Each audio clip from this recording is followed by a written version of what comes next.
Hello friends, I'm going to do a tutorial again on the this fold out that I did on my live yesterday. On one of the lives, I did 2 lives yesterday, but this is what I made on the live yesterday. So I'm going to show you how to make these fold out pages, and all you need are 2 pieces of 6x6 paper. You don't need a scoreboard, but I recommend you use a bone folder. And if you need the scoreboard, that's fine. So you need 2 pieces of 6x6. You're going to take your first piece and you're going to fold it in half.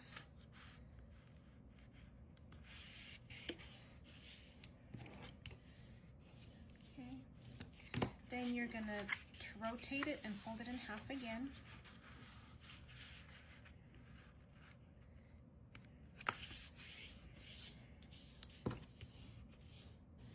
And then you're going to, you'll have 4 squares at this point. Now you're going to take from one diagonal tip to the other tip, and you're going to fold that this way.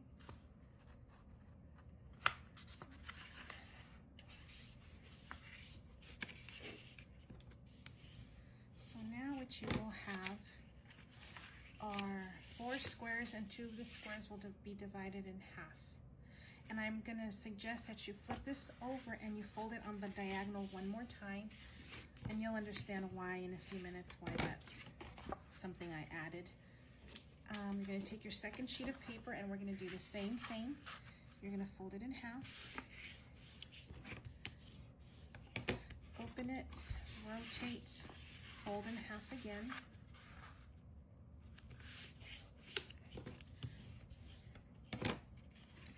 And then turn at a diagonal and from one tip to the other.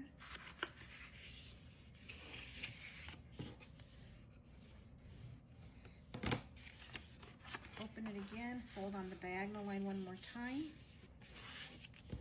Use your bone folder. And so now you have this. What I suggest you do is you're going to pinch your paper from the 2 diagonals. You're going to pinch it so that the crease goes in. You're going to bring those 2 points together, down, and now you're going to fold. Increase your edges. So now you have your first fold out. We're going to do the same to the second piece. You're going to pinch it with the point in.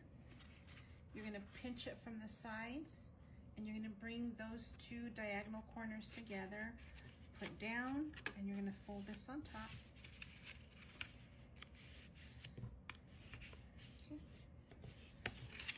Now you have your 2 folded pieces. Now we're going to connect these 2 pieces, and right now you see how the point is in, if that makes sense. This point is in. You want one in and one out, so they're opposite. I hope that makes sense. So you don't want both of them folded up in the same direction. You want one up and one down. And now you're going to take your adhesive,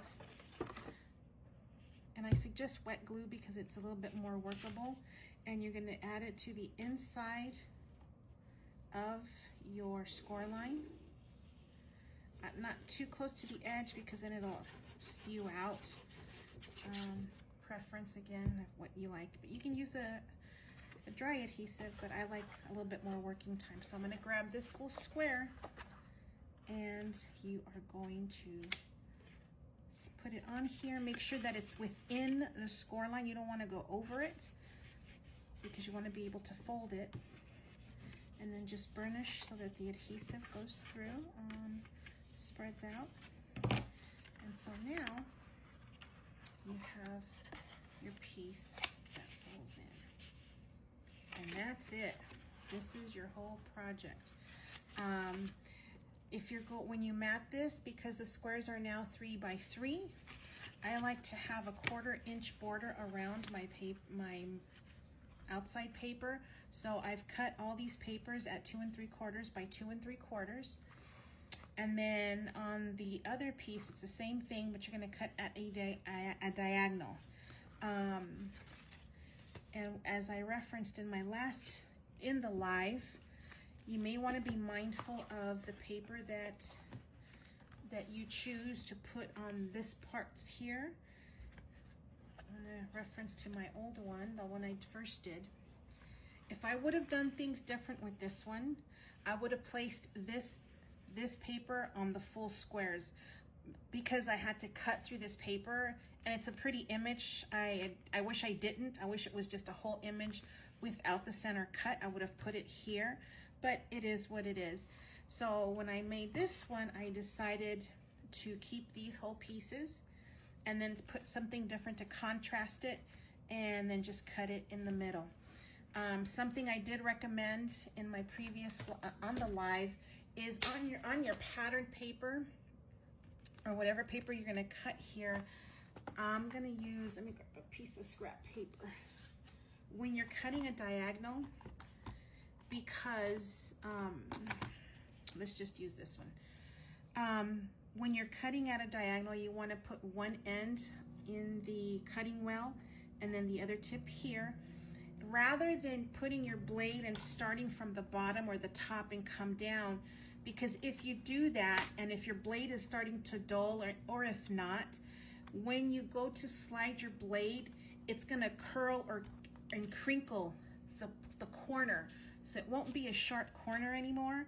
So I recommend that you slide your blade to the center, and then you're gonna cut up and then come down, and then you'll have a clean point every single time. And that's how I recommend you cut your pieces, the 2 3/4 by 2 3/4 pieces to go on these here. And that's all there is to it. I'm glad you enjoyed the video. Thank you for those who asked to want a tutorial. This way you have a reference point. Here you go. Thank you so much. You guys have a good rest of your weekend, and I'll see y'all later. Bye.